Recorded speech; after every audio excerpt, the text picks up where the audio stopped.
여러분 안녕하십니까? 오늘은 5월 10일입니다. 5월 10일이 어떤 날인지 혹시 아시는 분이 계실지 모르겠습니다. 5월 10일은 법으로 규정한 유권자의 날입니다. 저도 처음 알았습니다. 유권자의 날이라는 게 있는지. 도대체 유권자의 날이 뭔지 좀 살펴보니까 상당히 의미가 있더라고요, 나름. 현행 공직선거법 6조에 지금 현재 이 유권자의 날을 규정하고 있는데요. 공직선거법 6조를 보니까 이렇게 되어 있습니다. 선거의 중요성과 의미를 되새기고 주권의식을 높이기 위하여 매년 5월 10일을 유권자의 날로부터 1주간을 유권자 주간으로 하고 각급 선거관리위원회, 곧 읍면동 선거관리위원회는 제외한다. 선거관리위원회는 공명선거 추진활동을 하는 기관 또는 단체 등과 함께 유권자의 날 의식과 그에 부수되는 행사를 개최할 수 있다. 이렇게 지금 법령으로 언제부터 규정이 되어 있냐면요. 2012년 1월 17일 날 신설해서 지금 이 법령이 시행되고 있네요. 그래서 유권자의 날은 선거의 중요성과 의미를 되새기고 주권의식을 높이기 위한 날이다. 이렇게 좀 이해를 하시면 될 것 같고, 특별히 5월 10일은 1948년 5월 10일 국회의원 총선거를 실시한 날이죠. 그러니까 대한민국 최초로 국회의원 총선거가 실시된 날이 바로 1948년 5월 10일입니다. 그래서 그 날을 기념해서 이 유권자의 날을 만들었다고 합니다. 그래서 국민들이 투표 참여의 중요성을 알고 의미를 새기고자 이런 날을 만들었다고 하는 건데요. 지금 우리나라의 경우는 투표율이 비교적 높은 편이긴 한데 공직선거 투표율이 사전 투표까지 같이 거의 사흘간 진행이 됐죠. 그에 비하면 사실 높은 건 아닙니다. 갈수록 좀 정치에 대한 무관심이 사실 커가는 그런 상태라고 볼 수 있죠. 하지만 이 국민의 참여 없이 이 나라의 민주주의가 제대로 작동할 리가 없습니다. 그래서 선거는 굉장히 중요한데 우리나라 헌법상 어떤 선거에 대해서 어떻게 규정하고 있는지 잠깐 좀 살펴보면 이렇습니다.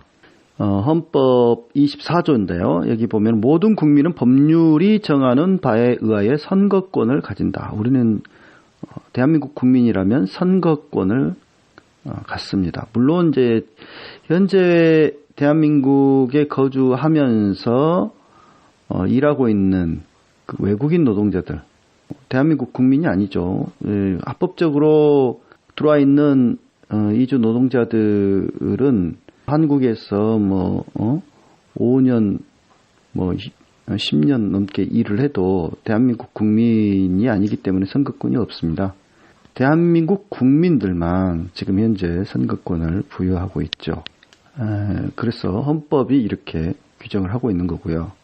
그 다음에 41조를 보면은 국회는 국민의 보통 평등 직접 비밀 선거에 의하여 선출된 국회의원으로 구성한다. 이렇게 돼 있고 67조는 대통령은 국민의 보통 평등 직접 비밀 선거에 의하여 선출한다. 이렇게 되어 있습니다. 그러니까 선거는 이 나라의 공직선거는 기본적으로 선거의 가장 기본 원칙이라고 할 수 있는 보통 평등 직접 비밀 선거에 의해서 치러진다는 사실을 알 수 있습니다. 보통 선거는 뭐냐? 보통 선거라고 하는 것은 일정한 나이가 된 모든 국민에게 투표권을, 선거권을 주는 원칙을 말합니다. 그러니까 투표도 할 수 있고 출마도 할 수 있고요. 이렇게 선거권 자체를 주는 것을 말하는 거죠.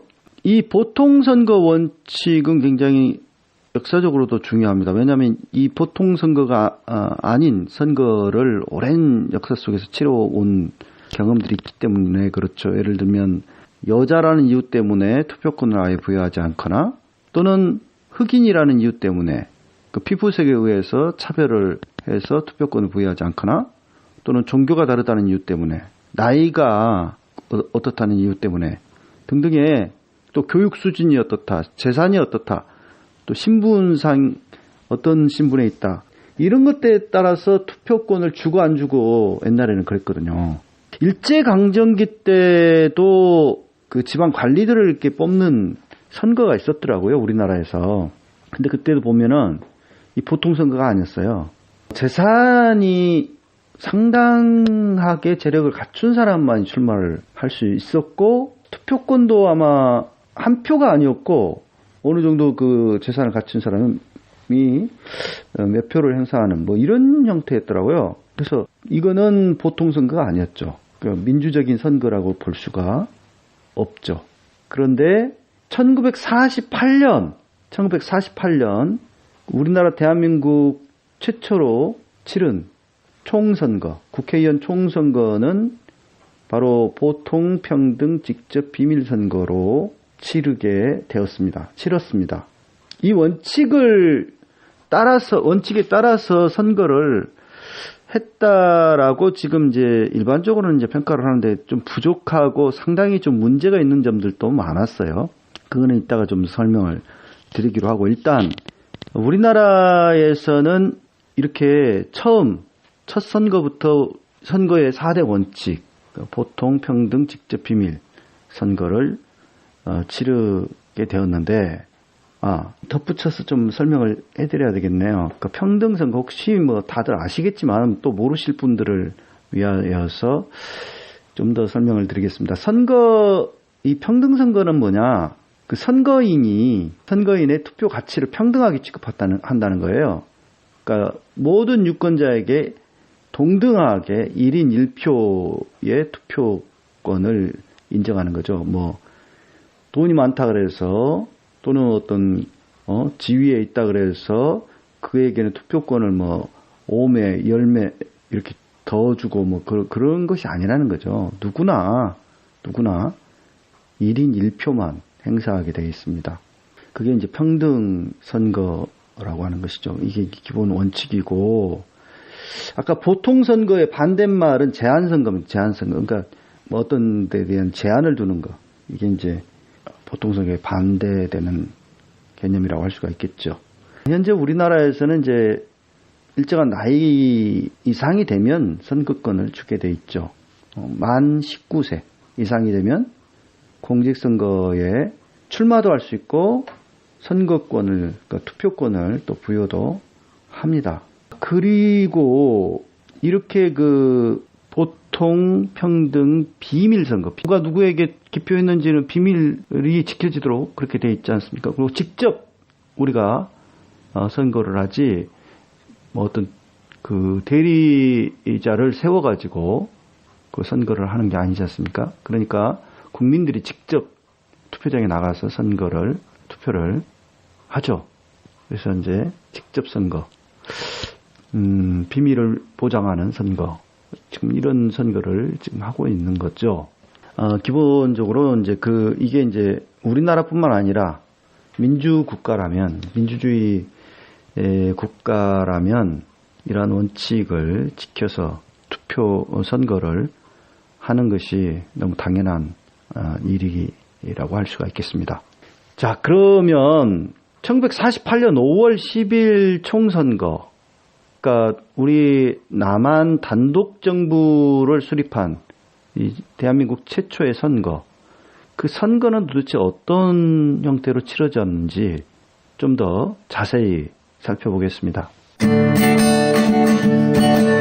팔팔하게 달려요 88 대리운전 061-681-8888 1,000원씩 기부하는 대리운전 88 대리운전 061-681-8888 팔팔하게 달려요 88 대리운전 061-681 881888. 일단 우리가 먼저 이 50선거, 1948년 50선거 과정에서 우리가 알고 있는 것은 이 선거는 이제 다만 단독정부 수립으로 가는 이게 길이었지 않았습니까? 이게 이렇게 되면 이제 분단이 고착화되는 거잖아요. 당장 분단 국가가 되는 거잖아요.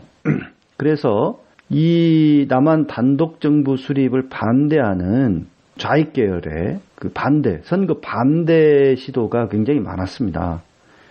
특히 그 제주 4.3 항쟁, 또 여순항쟁 같은 경우 바로 이 남한 단독정부 수립을 반대한다라고 하는 입장이 굉장히 강력하게 드러난 하나의 항쟁이었다고 평가할 수가 있겠죠. 제주에서는 그래서 투표 방해 행위가 곳곳에서 펼쳐졌고 제주 도민들 상당수가 한라산으로 아예 올라가 버렸어요. 그래서 선거 기간 동안에 투표를 하지를 않기 위해서 그렇게 했다고 합니다. 그리고 투표장에 가가지고 투표함을 탈취한달지 불을 지른달지 뭐 이런 방해 행위들이 굉장히 많이 일어났고 그 결과 제주는 이제 두 명의 국회의원을 뽑게 돼 있는데 그때 당시에 결국 제주 선거는 무산되고 말았죠. 제주 4.3으로 인해서요. 그렇게 됐습니다. 그리고 5월 10일 이 선거는 유엔과 미국의 관리 아래 치러진 선거였어요. 그런 선거였기 때문에 더 반발을 하고 반대를 하는 사람들이 적지 않았던 것이죠. 이 선거를 치르기 전에, 그러니까 1948년 4월 12일 날 한국 여론학회에서 서울의 그 통행인을 상대로, 그러니까 통행인이라고 표현해요.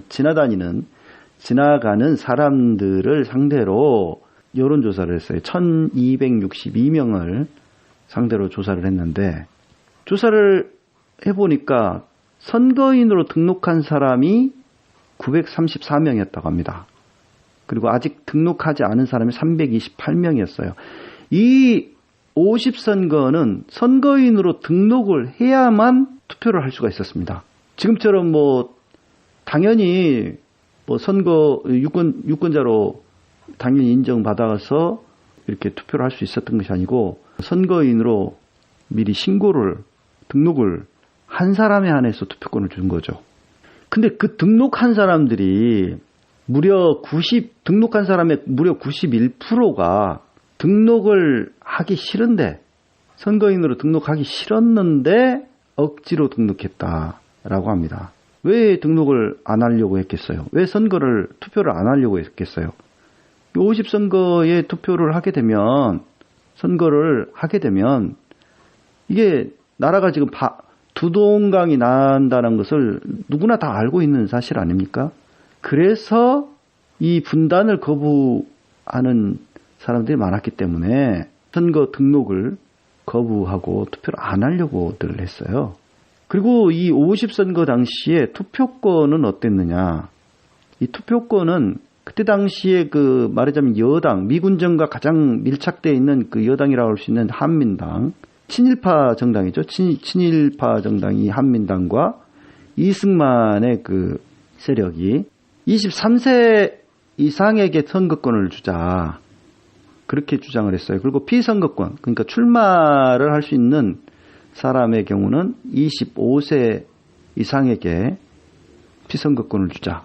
그렇게 주장을 강력하게 했다고 합니다. 왜 그렇게 나이가 23세, 25세 이렇게 주장을 했냐. 그때 당시에 좀 젊은 사람들은 상당히 진보적인 의식이 강하잖아요. 그리고 막 해방된 지 얼마 안 됐기 때문에 친일파 청산이 가장 큰 과제였어요. 그래서 이 친일파들과 미군정을 등에 업고 있는 이승만 세력, 이 한민당 세력, 이들은 더 많은 지지자를 확보하기 위한 방안으로 최대한 투표권, 피선거권의 그 나이를 좀 더 나이가 지긋하게 든 그런 사람들만 투표권을 또 피선거권을 주려고 했던 거죠.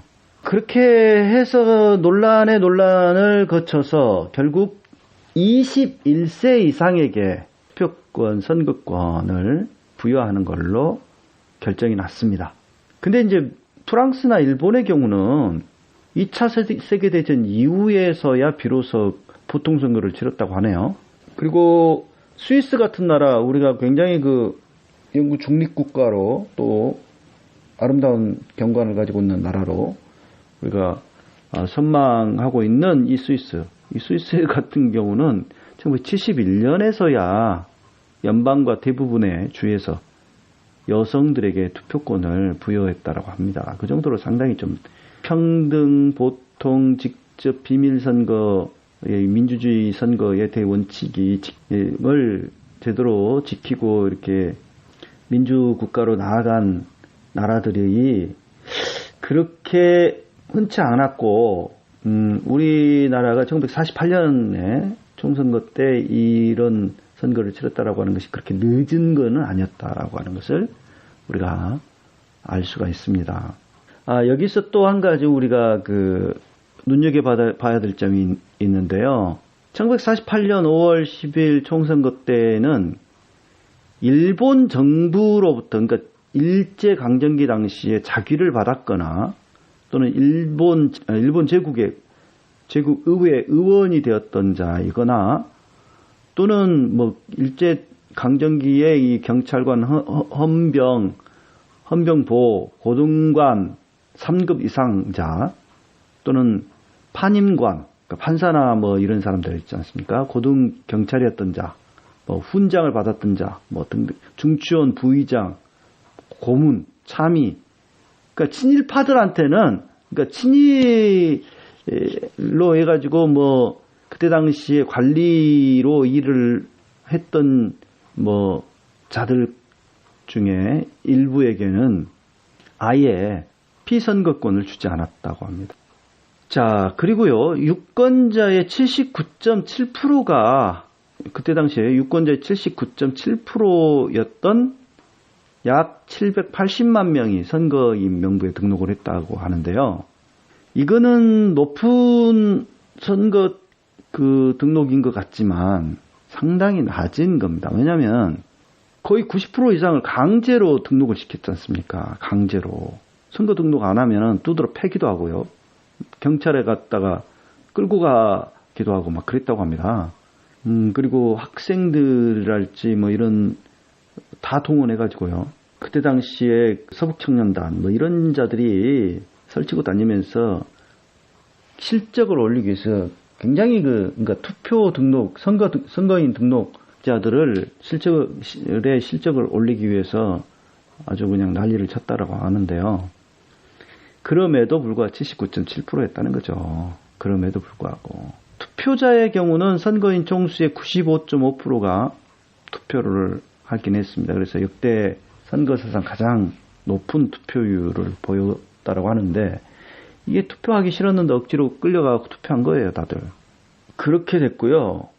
미 군정청이 발표한 바에 의하면 이게 이제 선거 반대 운동 때문에, 선거 투표 반대 운동 때문에 선거가 임박한 7일부터 선거 당일까지, 당일인 5월 10일까지 여러 방해 행위나 이런 등등의 소요로 인해 가지고 사망한 자가 57명, 부상자가 27명, 행방불명된 자가 6명, 피검된 자가 170명에 달했다고 합니다. 그러니까 남한만의 단독정부 수립을 굉장히 격렬하게 반대하고 방해했던 것을 알 수가 있죠. 그래서 선거 자체가 향보단이라고 하는 단체와 이 경찰, 우익 청년단체 이런 단체들의 삼엄한 경비하에서 거의 공포 분위기 속에서 선거가 치러지게 된 거예요.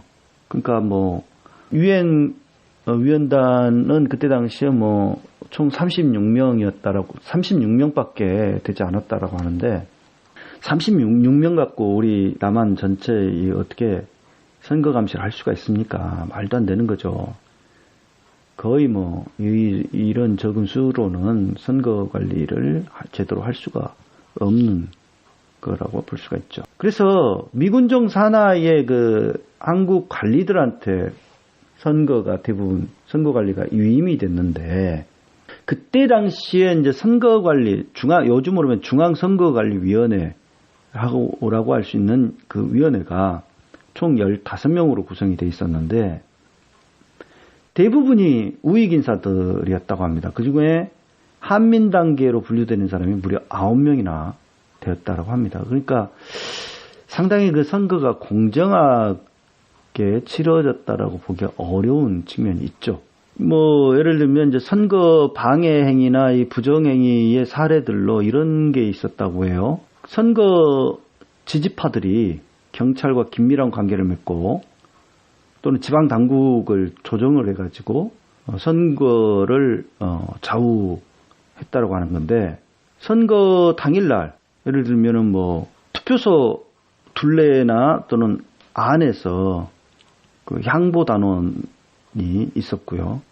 또 어떤 투표소에는 경찰이 투표소 안에 있는 경우도 또 있었고, 어떤 투표소는 아예 비밀 투표가 제대로 되지 않았다, 이런 기록들이 있습니다. 그리고 또 다른 기록을 좀 보면은요, 이런 사례가 있어요. 장춘단 이갑 64투표구 선거관리위원회는 모든 집을 방문하여 등록을 강제로 했고요. 등록을 강제했고, 평동의 통장 반장 통장 합동회의는 미등록자를 빨갱이로 규정 짓기로 결정을 했고요. 그리고 서대문구에서는 주민들에게 인구조사를 위해서 식량 배급 카드를 가져오라고 하고는 강제로 지장을 찍어서 등록시켰다고 합니다. 그리고 서북 청년단원들이 한독당의 어떤 당원집을 공격했고요. 시청에서 열린 선거감시를 위한 회의에 2,000명을 동원해서 선거 등록을 감시할 것을 결정을 하고, 미등록자에게 대한 미등록 사유를 묻게 하고 그들을 강제로라도 등록시키도록 결정했고, 무학 여중의 경우는 미등록자의 아들과 딸들은 학교에서 추방할 것이라고 선언하고 미등록 선생들은 사임해야 된다라고 위협을 하기도 했답니다. 그리고 서울중학교에서는 선생들의 학교 게시판에다가 미등록자는 민족 반역자라고 써놨고, 뭐 등등의 거의 반강제적으로 억지로 투표를 하게 한 선거였다라고 하는 것이죠. 자, 남한만 이랬냐? 이 남한만 꼭 그런 것은 아니었어요. 지금 남한의 선거에는 그나마 뭐 나름 민주적으로 치러진 선거라고 볼 수가 있습니다. 왜냐하면 5월 10일 이 총선거 당시에는 이 대리투표나 허위투표 또는 공개투표나 투표율 조작 같은 그러한 사례는 거의 발견되지 않았기 때문에 그렇죠. 물론 아예 선거 참여를 거부하고 출마를 안 하거나 선거 보이콧을 선언하고 했던 자익계열 또는 김구랄지 뭐 이런 사람들 있지 않습니까? 그런 사람들이 꽤 많았는데 그것은 상당히 좀 아쉬운 점이고, 특히 또 북한 지역 자체가 참여를 안 한 선거, 반쪽짜리 선거였기 때문에 굉장히 큰 결함을 안고 있는 선거였지만, 이 부정선거, 뭐 투개표 부정, 뭐 이런 개표 조작, 뭐 이런 선거까지는 아니었다라는 것을 우리가 뭐 자료를 살펴보면 그러네요. 그러니까 그때 당시 첫 번째 치른 선거치고는 민주적인 선거였다라고 보여지는데, 이 기록들이 맞다면요. 근데 북한에서는 1946년 7월에 북한의 그 진보 역량을 결집시키기 위해서 북한 공산당 주도로 북조선 민주주의 민족통일전선, 곧 북민전이라고 하는 단체가 출범을 했어요. 이후에 이제 1947년 11월 3일 날 북조선 민주주의 민족통일전선 북민전이라는 단체가 각계각층에서 이제 후보자를 안배를 하고 그 후보자를 일괄 지명을 했답니다. 그래서 선거를 치렀는데 이 선거를 북한에서는 이제 보통 선거였다 이런 주장을 하고 있다라고 해요. 근데 물론 보통 선거였을지는 모르지만 전혀 비밀 선거는 아니었다라고 합니다. 왜냐하면 이 선거에는 후보자가 자율적으로 누구나 출마할 수 있었던 것도 아니고 아예 지명을 했잖아요. 국민전원에서 너 아무개 출마해 하면은 그 후보자가 되는 거예요. 그런 식으로 선정이 됐고 후보자가 또 찬반 투표였습니다. 찬반 투표. 그래서 찬성에 투표할 때는 흰 투표함에다가 기표를 하고 투표지를 넣고 반대할 때는 흑색 투표함에다가 넣게 했다라고 하는 것이죠. 그러니까 반대할 수가 없죠. 이런 상황에서는 이 공개 투표나 다름없잖아요. 그래서 결과를 보면은 총 유권자인 451만 6,120명 중에서 99.6%가 투표에 참가를 합니다. 그리고 국민전의 그 단일 후보에 대한 찬성률은 도인민위원회 97%, 시인민위원회 95.4%, 군인민위원회 96.9%로 나왔어요. 이게 뭐 거의 하나만한 선거였던 것을 알 수가 있죠. 그리고 만약에 이 정해진 시간까지 투표를 하지 않고 있는 사람이 있으면은 경비대가 집을 방문해서 강제로 투표를 하게 만들었다고 합니다. 이거는 뭐 이런 선거를 왜 했을까요? 참 기가 막히죠. 예, 아무튼 좀 그런 선거를 북한에서는 치렀다라고 하는 것이고요. 그리고 1948년 5월 10일 이렇게 그 재헌의회 의원들을 뽑는 이 남한 단독 총선거 이 선거 결과 국회의원을 200명을 뽑았어요. 200명 그때 당시에는. 지금은 300명이지만. 근데 200명을 뽑는 선거였는데 그 중에서 제주 지역에 2명이 빠지죠. 제주 지역은 아예 선거 무산됐으니까요. 그래서 198명의 국회의원을 1948년 5월 10일 날 선출을 하게 됐고요. 그들의 임기는 2년이었습니다. 그 중에서 이때 뽑힌 국회의원 가운데서 제일 나이가 많은 의원으로 선출된 사람은 바로 이승만입니다. 그의 나이가 만으로 그때 당시에 74세였다라고 하죠. 근데 그 나이마저 사실상 거짓 나이라는 설도 있습니다. 더 실제로는 나이가 많았다라는 설도 있는데 뭐 자세한 건 잘 모르겠어요. 아무튼 74세. 그때 당시에 평균 수명이 굉장히 짧았어요. 네, 일제강점기 바로 지난 다음이기 때문에 수명이 짧았는데 이승만은 아주 뭐 74세였다면은 장수한 거죠. 그래서 언제 죽을지 모를 나이인데 국회의원까지 당선됐고 나중에 대통령까지 되지 않습니까?